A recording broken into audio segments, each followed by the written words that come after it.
खुशामदीद आप सबको हमारी तरफ से हो। आप इस वक्त प्रोग्राम देखना शुरू कर चुके हैं सलाम जेके गुलिस्तान न्यूज़ का मॉर्निंग शो, और पिछले कई सालों से आपके सामने इस मकबूल तरीन प्रोग्राम को लेकर आ रहे हैं। और जिस मोहब्बत और प्यार के साथ इस ट्रांसमिशन को आप देखते हैं और जिस तरीके से आप अपना फीडबैक देते हैं, उससे हमारे हौसले और भी ज़्यादा बुलंद होते हैं। आज अगस्त सन 2022 की 17 तारीख है, बुधवार का दिन है, और मुझे उम्मीद है कि आज के दिन भी आप हमारे साथ ज्वाइन करेंगे। टीवी पर तो आपने ज्वाइन कर ही लिया होगा, अगर आप बाहर जा रहे हैं तो आप कैसे हमारे साथ ज्वाइन करेंगे? तो फेसबुक पर लाइव नशरियात चल रही है, शुरू हो गई हैं, आप वहां से हमारे साथ ज्वाइन करेंगे। ट्विटर, इंस्टाग्राम और क्रू पर वक्फे से हम अपडेट करते हैं, और न सिर्फ जम्मू कश्मीर से मुंसलिक खबरों से बाखबर करते हैं, बल्कि मुल्की सतह पर, बिलौकाबी सतह पर क्या कुछ चल रहा है उससे भी आपको बाखबर कराने की हर मुमकिन कोशिश करते हैं। उसके साथ आप हमारे यूट्यूब चैनल पर भी ज्वाइन करेंगे, जो ऑफिशियल यूट्यूब चैनल पर, वहाँ पर भी इस प्रोग्राम की नशरियात आपको वक्फे से मिल रही हैं। कुछ दोस्त लगातार इस बात का इसरार कर रहे हैं कि यूट्यूब पर आप लाइव नशरियात शुरू कर दीजिएगा। हमारी टेक्निकल टीम देख रही है, बहुत जल्द वो भी आपके सामने होगा। और हमारी ऑफिशियल वेबसाइट को जिस तरीके से आप देख रहे हैं, मुझे बेहद खुशी है कि कुछ लोग अब इसको बायलिंगुअल बनाने की बात कर रहे हैं। इंशाल्लाह ज़रूर उस बात पर भी गौर किया जाएगा, उसको बायलिंगुअल बनाया जाए ताकि एक दो ज़ुबानों में हर एक खबर जो है वो आपके पास रह सके।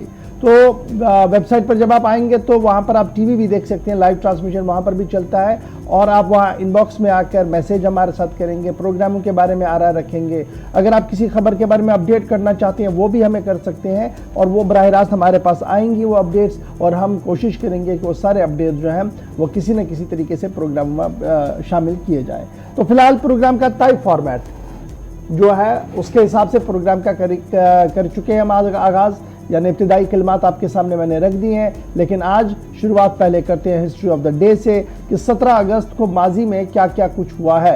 एक लंबी फहरिस्त होती है, चंद अहम वाक़ात हर दिन आपके सामने लेकर आते हैं आसिफ रशीद। आज भी दिल्ली स्टूडियो में मेरे साथ मौजूद है। बहुत बहुत शुक्रिया आसिफ। खुशामदीद, गुड मॉर्निंग, बहुत बहुत स्वागत है आप सभी का। इस्तकबाल करते हैं आप सबको। प्रोग्राम सलाम जेके आप देखना शुरू कर चुके हैं। तय फॉर्मेट से एक एक कदम करके आगे बढ़ते हैं, और 10 बजे तक हमारा और आपका साथ आज भी रहने वाला है। मुख्तलिफ मौज़ूआत हैं, उन पर जाने से पहले या ख़बरों की तरफ जाने से पहले इतिहास में आज का दिन क्या कुछ कहता है, तारीख में आज का दिन यानी 17 तारीख को क्या कुछ हुआ वो आपको बताते हैं। साल था 1947, तारीख थी 17 अगस्त की, जब भारत की आज़ादी के बाद बरतानवी फ़ौज का पहला दस्ता इंग्लैंड के लिए रवाना हुआ। पहला दस्ता जो कि 1947 में आज के दिन भारत छोड़ने का जब ऐलान हुआ था, तो वो उसके बाद आज के दिन रवाना हुआ था। 17 तारीख को इंग्लैंड का ये पहला दस्ता था जो वापस बरतानिया चला गया था। 1988 में आज के दिन पाकिस्तान के सदर ज़ियाउल हक और अमरीकी सफीर अर्नोल्ड राफेल फिजाई हादसे में अपनी जान गंवा बैठे। दोनों की मौत की खबर एक साथ सुनने के साथ दुनिया भर के अंदर एक खामोशी सी थी, और हर कोई ये समझने की कोशिश कर रहा था कि दो बड़े लीडरान को, जिनका दबदबा अपने अपने दौर में था और बेहतरीन खिदमात अपने अपने मुल्क के लिए थी, अफवाज के लिए थी, उनके साथ क्या कोई हादसा पेश आया। तहकीकात भी चली, बहुत सारी चीज़ें क्लियर हुई, बहुत सारी नहीं, लेकिन आज का दिन 1988 में पाकिस्तान की और अमेरिका के लिए भी काफ़ी अहमियत का हामिल है। साल था 1987, तारीख थी आज की। आज ही के दिन हिटलर के करीबी रुडोल्फ हीम्स को भी जेल में मुर्दा हालत में पाया गया, जिसके बाद ये समझा जाने लगा कि हिटलर के करीबी या हिटलर के चाहने वाले तकरीबन ख़त्म हो गए, या जो सोच के लोग थे 17 अगस्त 1987 को उनके बहुत करीबी, जो एक प्राइवेट सेक्रेटरी की तरह उनके साथ काम करते थे, उनकी भी डेड बॉडी जेल के अंदर मिली, मुर्दा हालत में उन्हें पाया गया। 1973 में आज ही के दिन अफगानिस्तान में फौजी बगावत शुरू हुई और हुक्मरान मोहम्मद जाहिर शाह मलिक आज के दिन मुल्क बदर हुए। ये तारीख थी 17 अगस्त की, साल था 1973। 1998 में आज ही के दिन रूसी सल्तनत के शहंशाह अलेक्जेंडर यानी जार रूस और इसके अहले खाना को कत्ल के 80 बरस बाद बाकायदा दफन किया गया। 1998 में आज से ठीक 24 साल पहले रूस के अंदर इक़्तिदार में एक तवील मुद्दत तक रहने वाले अलेक्जेंडर दोम भी इन्हें कहा जाता था, और रूस के अंदर काफ़ी वक्त तक इन्हें सल्तनत संभाली। उनके अहले खाना को कत्ल किया गया उनके साथ, और 80 बरस बाद बाकायदा दफन किया गया। आज का दिन था, तारीख में साल था 1998। 1832 में चीन ने लोहे के शुरकीन की पैदावारी आज के दिन बंद कर दी थी। 17 तारीख को फैसला हुआ था। 1858 में अमेरिका के जजीरे हवाई में पहला बैंक खोला गया, यानी आज 17 तारीख बैंकिंग के एतबार से भी काफी अहम। और 1859 में गर्म हवा के गुब्बारे के जरिए पहली बार खतूत भेजे गए, यानी जो लेटर्स भेजने का सिलसिला शुरू हुआ टेक्नोलॉजी की तरफ, दुनिया एक कदम आगे बढ़ी। 1859 में इस गर्म हवा के गुब्बारे का इस्तेमाल किया गया और पहली बार खतूत एक जगह से दूसरी जगह भेजने का काम कामयाबी के साथ अंजाम दिया गया। ये 17 तारीख में अहम वाक़यात थे। आप प्रोग्राम का आगाज करेंगे और आज भी जम्मू कश्मीर आपको लिए चलेंगे। शुरुआत जनूबी कश्मीर से, जहां पर सिक्योरिटी फोर्सेस की कुछ कार्रवाइयां हुई हैं। जनूबी कश्मीर पिछले 24 घंटों के दौरान लगातार सुर्खियों में है, जहां एक कल मिलिटेंट अटेम्प्ट भी हुआ, कश्मीरी पंडित माइग्रेंट्स पर गोली चली, उसके फ़ौरन बाद रात देर गए जो इस तरीके से मुख्तलिफ खबरें, अफवाहें और गर्दिशें थी, उन अफवाहों और ख़बरों के बीच सुबह सुबह पुलिस तर्जुमान की तरफ से बयान जारी किया गया। और पुलिस की तरफ से जो बयान जारी किया गया कि सिक्योरिटी एजेंसीज़ ने एक हाइड आउट को बस्ट किया है जी, एक हाइड आउट को ख़त्म कर दिया है। और ये हाइड आउट जो था ये एक्टिव मिलिटेंट जो साउथ कश्मीर के इलाके के अंदर था वहां पर था। सिक्योरिटी फोर्सेस की तरफ से ये क्लेम किया गया है कि मिलिटेंट हाइड आउट जो है उसे नाकारा कर दिया गया है। और ये आदिल वानी का घर था जो कुटपोरा शुपियां का रहने वाला है, और ये वही हाइड आउट था जहां से एंटी नेशनल एक्टिविटीज को परवान चढ़ाने की कोशिश की जा रही थी। और इस हाइड आउट के खत्म होने, इस हाइड आउट को छत के ऊपर रखने की बात कही गई थी। तस्वीरें थोड़ी देर में हम आपको दिखाएंगे कि किस तरीके का वहां पर माहौल है। और वहां रूफ टॉप पर ये हाइड आउट बनाया गया था जिसको बर्स्ट किया गया है, सिक्योरिटी एजेंसीज की तरफ से दावा किया गया है जी। और ये भी साफ कर दिया गया है कि सिक्योरिटी एजेंसीज ने जिस तरीके से पिछले 2 दिन के दौरान साउथ कश्मीर के इलाके के अंदर खौफ और दहशत है अक़लियती फ़िरके के लोगों के अंदर, उसमें आदिल वानी भी इन्वॉल्व है। जो पुलिस जराया और पुलिस रिकॉर्ड्स खंगालने के बाद हमें इत्तला मिल रही है वो ये है कि आदिल वानी नामी मिलिटेंट जो है वो कहीं ना कहीं कल जो कश्मीरी पंडित पर गोली चली चुंटी गांव इलाके के अंदर, और जिसमें सुनील कुमार मारा गया और उसका भाई जो है पिंटू वो जख्मी हुआ, अब माना जा रहा कि ये मिलिटेंट जो है वो उस कार्रवाई में था। जिसके बाद कल बेसिकली ये सर्च ऑपरेशन शुरू किया गया था और सर्च ऑपरेशन के दौरान धमाका हुआ। उसके बाद मजीद सख्त कर दिया गया जी सर्च ऑपरेशन को, और सर्च ऑपरेशन के दौरान ही इस मकान तक पहुंचा गया जहां पर सिक्योरिटी एजेंसीज का ये दावा है इस मकान के अंदर जी हाइड आउट था और उसी हाइड आउट को नाकारा बना दिया गया, उसे ख़त्म कर दिया गया। और ये मकान जो था ये एंटी नेशनल एक्टिविटीज़ के लिए किया जा रहा था और मौजूदा वक्त में एक्टिव मिलिटेंट का रिहायशी घर भी था। सीधे चलेंगे साउथ कश्मीर, हमारे साथ शाह इरशाद भी ज्वाइन किए हुए हैं। इरशाद, क्या कुछ अपडेट है? क्या अब ये सर्च कॉर्डन जो था खत्म हो गया और इस वक्त की ताज़ा तरीन इत्तलात क्या आपके पास? देखिए गवर साहब, मैं को बता दूं, अगर हम बात करें इस रात के 3 बजे फौज और पुलिस को एक इत्तला मिली है कि किटपोरा नामी गांव में कुछ मिलिटेंटों की आवाजाही है। उसकी फौरन बाद ही जो है फोर्सेस ने इस गांव को अपने मुहासरे में लेकर तलाशी अभियान चलाया। मैं आपको बता दूं, जिस जगह पे मिलिटेंट थे और जो ही फोर्सेस उस जगह की तरफ गए तो मिलिटेंट ने हाथ गोला फेंक कर जो है अंधेरा का फायदा उठाकर भाग गए। जो सुबह की पहले दिन के साथ ही जो है फिर से इस ऑपरेशन को जो है रिज्यूम कर दिया गया, जब फोर्सेस उस जगह पर गए जहाँ पे मिलिटेंट थे और वहाँ पे जो है मिलिटेंट को ना पाया। और उसके बाद जो है वहाँ पे एक हाइड आउट जो उन्होंने जो है पकड़ा है और उसमें से जो है मतलब एनिमेशन जो वहाँ से जो है कुछ निकला है। मैं आपको बता दूं, ये आदिल वानी का घर था, इसी में जो है ये हाइड आउट था और ये हाइड आउट बिल्कुल एक छत पे था। जी गवर। तो रिकवरियों में क्या कुछ हुआ? क्या कोई रिकवरी भी हुई है पुलिस की तरफ से? क्या इसकी तस्दीक हुई कि आदिल के घर से कोई रिकवरी हुई और आदिल के बारे में कोई इत्तला की क्या वो मौजूद था इस घर के अंदर, नहीं था? देखिए बिल्कुल, अगर सिक्योरिटी के हिसाब से माने तो उनका ये कहना है कि 2 मिलिटेंट इसमें थे और जो ही उन्होंने जो है हथगोला फेंक कर, जो अंधेरा था मतलब रात का समय था और उसी समय जो वो भागने में कामयाब हो गए। मैं आपको बता दूं, आदिल वानी जो एक एक्टिव मिलिटेंट था, कल जो एक स्टेटमेंट भी आया था कि कहीं ना कहीं इसके जो हमला हुआ था कल, जो पंडित फैमिली को हमला हुआ था, उसमें भी इसका हाथ शामिल था। और मैं आपको बता, उसकी फौरन बाद ही जो ये फोर्सेस ने अपना जो है मोर्चा संभाला और ये रात को ही जो है किटपोरा एरिया में जो ये सर्च ऑपरेशन चलाया गया। उसके बाद जो है एक हाइड आउट वहां पे जो है बर्स्ट किया। पुलिस का अगर देखा जाए तो उनका कहना है कि बिल्कुल हमने कुछ AK-47 और पिस्टल भी वहां से बरामद किए हैं।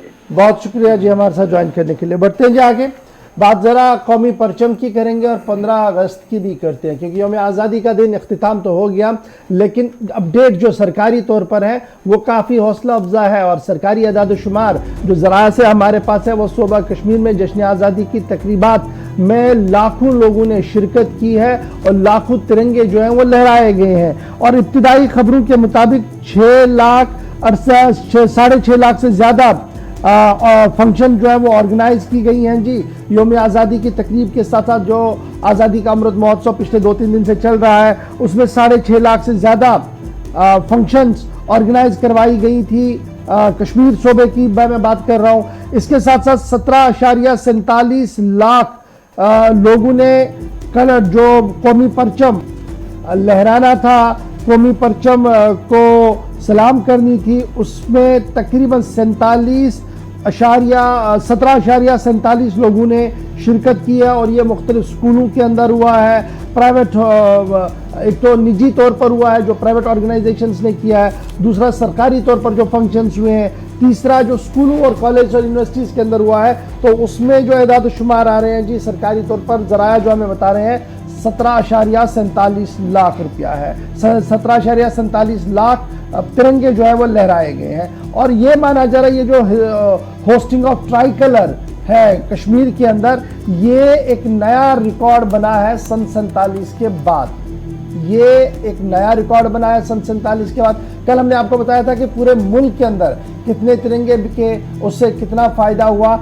आज की जो सिर्फ मखसूस खबर है वो कश्मीर सूबे की है, जहां पर तकरीबन 6.5 लाख से ज़्यादा फंक्शंस ऑर्गेनाइज की गई। 17.47 लाख लोगों ने कौमी परचम जहाँ जहाँ पर लहराया गया, जिन जगहों पर भी लहराया गया वहाँ पर उनकी शमूलियत हुई, चाहे वो पैरामिलिट्री फोर्सेज हो, सिक्योरिटी एजेंसियों के कोई भी सलामती दस्तों का कोई भी इदारा हो, स्कूल हो, कॉलेज हो, सरकार हो, पुलिस हो। तो ये लोग वहाँ पर जब आप गिनते हैं तो 17.47 लोग वहाँ पर आ चुके होते हैं। और ये माना जा रहा है कि सन 47 के बाद एक बड़ी हिस्ट्री है जी कश्मीर सूबे के अंदर, जहाँ पर इतने बड़े पैमाने पर तिरंगा लहराया गया, मार्च पास्ट हुआ और जश्न का समा देखने को मिला। एदाद शुमार जो सरकारी तौर पर गैर सरकारी तौर पर हमारे पास है, जो ज़राया हमें बता रहे हैं लगातार, जो हम कंपेयर भी उसको बाद में कर रहे थे इंफॉर्मेशन की बुलेटिन के साथ, तो बारामूला ज़िले के अंदर बारामूला ज़िला जो है वो टॉप ऑफ द लिस्ट है, जहां पर यौम आज़ादी की तकरीब पर 1,37,887 लोग शामिल हुए पूरे बारामूला ज़िले के अंदर। देखिए कहां से कहां तक है वो। उसके बाद साउथ कश्मीर का अनंतनाग, जहां पर 1,31,306 लोगों ने शिरकत की। रैलियां आपने देखी होंगी और फिर वो फंक्शंस भी देखे होंगे। और एक और ज़िला है जी जहां पर 1 लाख से ज़्यादा लोगों ने शिरकत की, दैट इज ज़िला कुपवारा। 1,19,018 लोगों ने फंक्शनों में शमूलियत की, जहां जहां पर भी कौमी परचम लहराए गए। तो ये वो 3 ज़िले जहां पर 1 लाख से ज़्यादा है। बाकी ज़िलों के अंदर क्या हुआ? साउथ कश्मीर का कुलगाम जो है ये बॉटम लेवल पर रहा है। 16,244 लोगों ने फंक्शन में हिस्सा लिया है एज पर द सोर्स जो हमारे पास खबर है। साउथ कश्मीर का पुलवामा डिस्ट्रिक्ट ने 90,110 लोगों को होस्ट किया। इसके साथ साथ श्रीनगर डिस्ट्रिक्ट के अंदर 58,244 लोगों ने इसमें शिरकत की। और बडगाम के अंदर जो यौम आज़ादी की तकरीब थी वो थी 32,452 लोगों ने वहां पर शिरकत की है। और इसी तरीके से 30,551 लोगों ने यौम आज़ादी की तकरीब में गांदरबल में, 29,107 बांडीपोरा में 15 अगस्त की तकरीब में शिरकत कर चुके हैं। और ये एदाद शुमार आपस में ही डिस्ट्रिक्ट वाइज भी जब आप कंपेयर करेंगे तो इंतहाई अहम है और काफ़ी हौसला अफजा। कुपवारा ज़िले के अंदर जिन्होंने लीड किया जी 3,34,841। पहले मैंने कहा था 1 लाख वाले जो 2 थे, अब 3 लाख कहाँ पर थे? जिला कुपवारा कहाँ से कहाँ तक है वो आप याद रखिएगा। कितनी फंक्शनें हुई है टीवी पर जो आपने देखा, सोशल मीडिया पर देखा, वो भी आपके सामने। 3,34,000 के करीब वहां पर पार्टिसिपेंट्स ने शिरकत की। उसके साथ साथ 3,15,000 बारामूला के अंदर, और ये माना जा रहा है कि 3,14,000 अनंतनाग के अंदर, और उसके बाद श्रीनगर डिस्ट्रिक्ट इंस्टीट्यूशंस के अंदर 2,51,000। ये भी एक डिटेल जो है वो सामने आई। तो कुल मिलाकर हौसला अफजा सरकारी आदाद-ओ-शुमार जो ज़राया से हमारे पास है वो ये बता रहे हैं कि सन 47 के बाद बड़े पैमाने पर परचम कुशाइयाँ की गई, परचमों को लहराया गया, परचम लगाए गए, परचम खरीदे गए और पार्टियों की तरफ से, जिनमें बीजेपी सरफहरिस्त रही है, दीगर पार्टियों ने भी यौम आज़ादी की तकरीब पर अपनी अपनी रिहाइशगाहों पर पार्टी लीडर्स ने या पार्टी ऑफिस में जाकर कौमी परचम को लहराया है और ये सन 47 के बाद एक बड़ी तब्दीली के तौर पर इसे माना जा रहा है। ज़राया से ये सारे रिकॉर्ड्स हमने आपके सामने रखे हैं, सरकारी तौर पर इसकी तस्दीक या तरदीद अभी तक नहीं हुई है। चलिए, बड़ी खबरें आपको जम्मू कश्मीर से बता रहे हैं। आगे बढ़ते हैं, बात जरा अब कांग्रेस के हवाले से भी करते हैं, क्योंकि कल शाम से हम आपको मुसलसल बता रहे हैं कि कांग्रेस ने क्या किया क्या नहीं। जम्मू कश्मीर के ताल्लुक से कुछ बड़े फैसले नई दिल्ली से हुए और एक लंबी चौड़ी फहरिस्त भी सामने आई। थोड़ी देर में वो सारी डिटेल्स भी एक एक करके आपके सामने रखेंगे। लेकिन पार्टी को जब नया सदर दिया गया तो कांग्रेस बहुत सारी जगहों पर मुश्किलात में फंसती हुई भी नजर आ रही है। गुलाम अहमद मीर, पार्टी के जो साबिक सदर थे जम्मू कश्मीर प्रदेश कांग्रेस कमेटी के, उनकी तरफ से कुछ दिन पहले आपको याद होगा कि पार्टी सदर सोनिया गांधी के नाम उनने तहरीरी तौर पर बहुत सारी चीजें लिखी थी। अपने इस्तीफा जो है वो दिल्ली रवाना कर दिया था और बिलाखिर अब जाकर उनका इस्तीफा मंजूर कर लिया गया। लेकिन उनके इस्तीफे को मंजूर करने के साथ ही वकार रसूल वानी, साबिक रुकन असेंबली हैं बनिहाल से, उनको नया चार्ज दिया गया है बतौर सदर।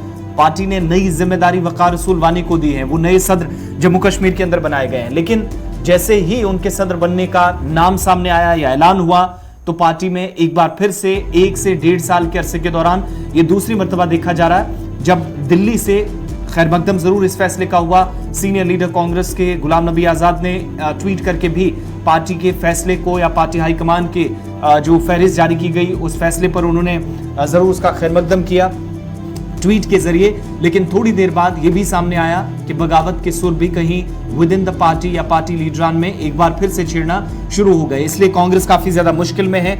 बहुत सारे नाम कल शाम से ही काफी ज्यादा सामने आए, कुछ की कंफर्मेशन हो गई, कुछ और नाम आने बाकी हैं जो जराया हमें बता रहे हैं, क्योंकि पार्टी के कई लीडरान बुनियादी रुकनियत से न सिर्फ इस्तीफा देने की तैयारी कर चुके हैं, आज पार्टी सदर को अपने इस्तीफे देंगे, बल्कि ये भी कहा जा रहा है कि एक लंबी चौड़ी फहरिस्त है। बहुत सारे लीडरान पीडीपी, बीजेपी या नेशनल कॉन्फ्रेंस का दामन भी थाम सकते हैं जिस तरीके से पार्टी में तब्दीली हुई है। वकार रसूल वानी पार्टी के सदर बनाए गए और उसके बाद कांग्रेस के अंदर जो दूसरी जिम्मेदारी दी गई है बतौर वर्किंग प्रेसिडेंट, वो सीनियर लीडर और साबिक वजीर रमन भल्ला को दी गई है जम्मू से। और ये तब हुआ जब जीए मीर का रिजाइन एक्सेप्ट किया गया पार्टी हाईकमान की तरफ से। लेकिन थोड़ी देर बाद कल शाम से ही आपको मुसलसल आपको बता रहे हैं रात 9 बजे के बाद से ये जो डेवलपमेंट्स हो रही हैं और इस वक्त और भी कुछ ताज़ा तरीन तफसीलात आ रही हैं वो भी आपके साथ साथ शेयर करते चलें। गुलाम नबी आज़ाद जिनको बड़ी जिम्मेदारी दी गई थी, फहरिस्त आपके सामने है।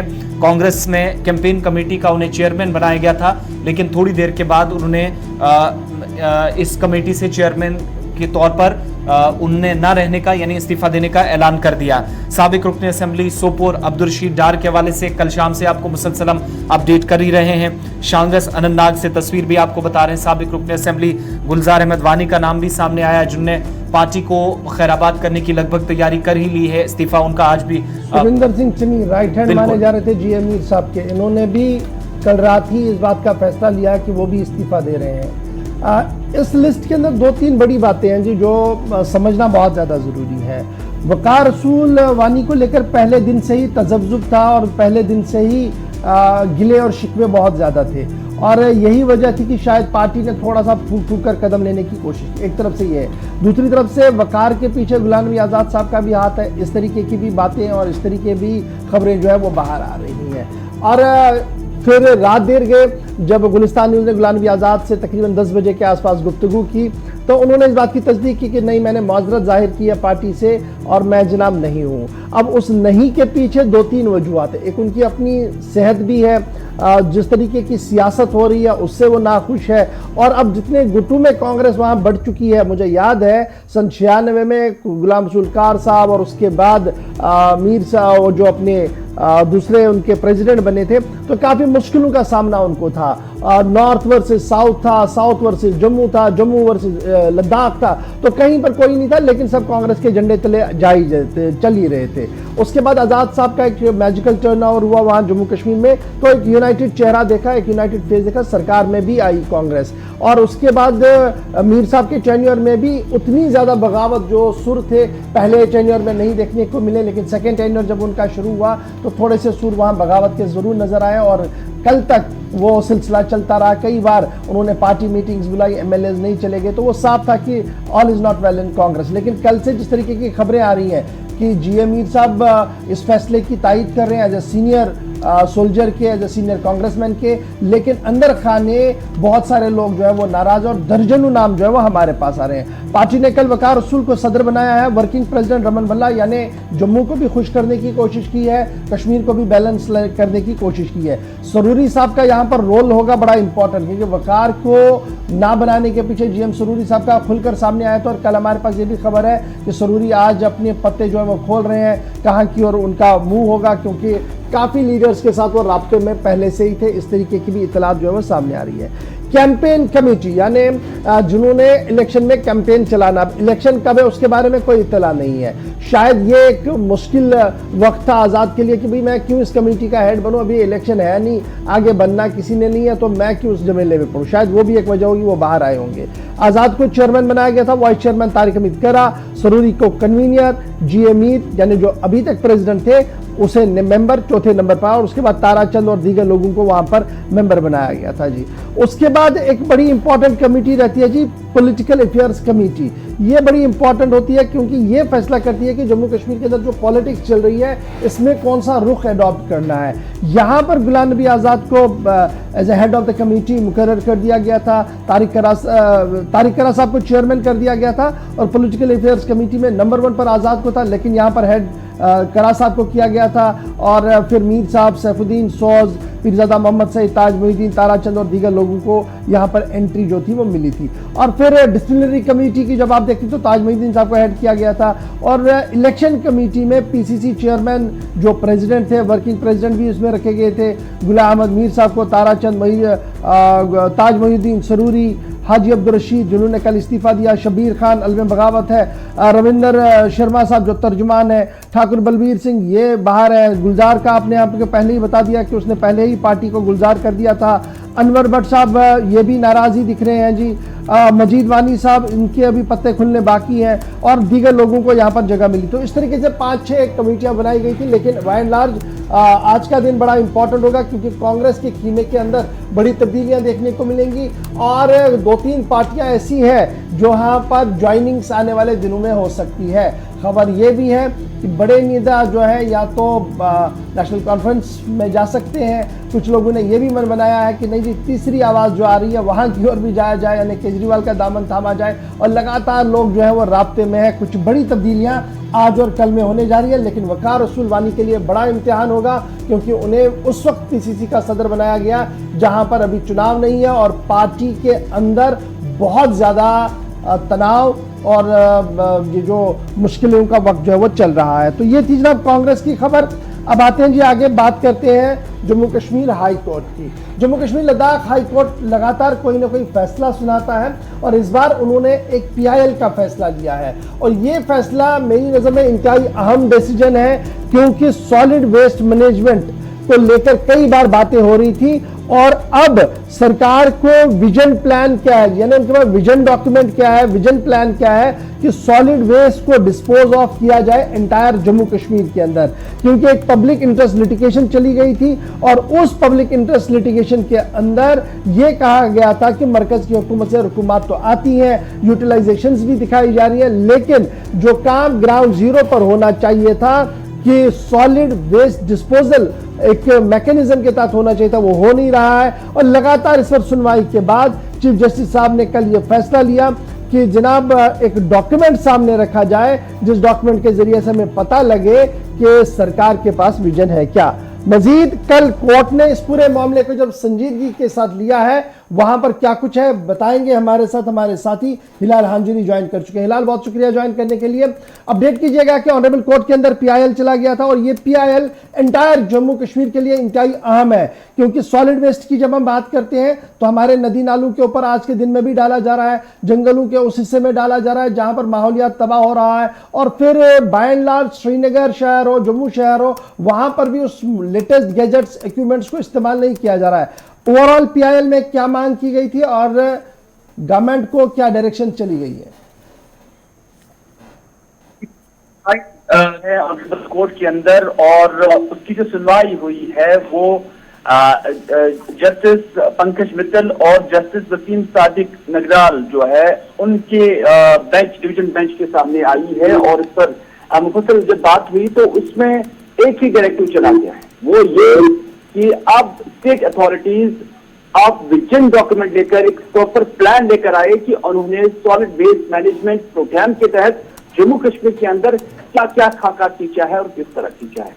न सिर्फ इतना बल्कि आज तक जम्मू कश्मीर सरकार और मरकजी सरकार से जितने भी फंड इस मैनेजमेंट को लेकर यानी सॉलिड वेस्ट को लेकर जो आया है वो पैसा कहाँ पे खर्च हुआ, किस तरह खर्च हुआ, किस काम के लिए, किस मकसद के लिए खर्च हुआ है, उस हवाले से भी एक डिटेल जो है वो अब ऑनरेबल कोर्ट की जब से उसकी सुनवाई हुई है।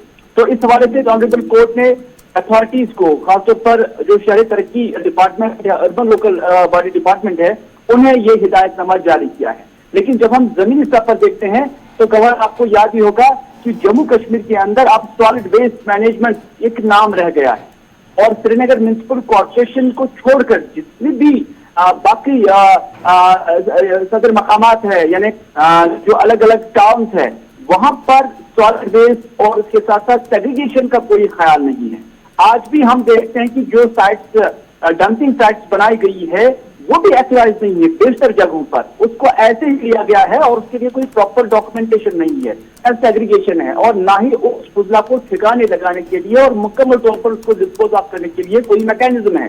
तो इस वजह से एक रस्म चलाते हुए जो अलग अलग म्यूनिसिपैलिटीज है वो ये काम अंजाम देते हैं, लेकिन प्रॉपर प्लानिंग नहीं है ताकि सही तरीके से इस फुजला को ठिकाने लगाया जाए और डिस्पोज ऑफ किया जाए। और इसी का जो संजीदा नोट्स लिया गया है ऑनरेबल कोर्ट की जनब से, और ऐसा लग रहा है कि ऑनरेबल कोर्ट इस सारे मामले को अपने चैम्बर से ही अब सुपरविजन कर रहा है। और इसी वजह से जो कमिश्नर सेक्रेटरी कंसर्न है उसे कहा गया है कि वो सारा डेटा लेकर आए और अपना एफिडेविट भी उसे कहा गया है कि वो भरे कि उन्होंने कौन कौन से वक्त पर कौन कौन सा ऑर्डर जारी किया है।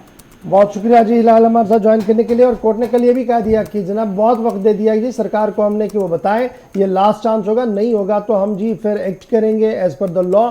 और जो पीआईएल ने जो दरख्वास्त दिया है उसके लिए भी कल ये कहा कि आपके लिए कोई डायरेक्शन नहीं है जी, लेकिन आप नज़र रखिएगा, कंसर्न अथॉरिटीज़ के पास एप्लीकेशन दीजिएगा और अगर आपको लगता है कि कोई काम ग्राउंड पर नहीं हुआ तो दोबारा से कोर्ट का दरवाज़ा आप खटखटा सकते हैं। तो देखना होगा कि कोर्ट में क्या कुछ हुआ है। फिलहाल यहाँ पर जनाब एक छोटा सा ब्रेक होगा, ब्रेक के उस पार आएंगे तो एक बहुत ही बड़ी खबर जम्मू से आ रही है, दिल दहलाने वाली खबर है, आपको बताएंगे। और फिर जानवरों को लेकर क्या कुछ सरकार ने फैसला लिया है, दूध पर पाबंदी है, किस दूध पर पाबंदी है, बताएंगे छोटे से ब्रेक के बाद। बने रहिएगा हमारे साथ।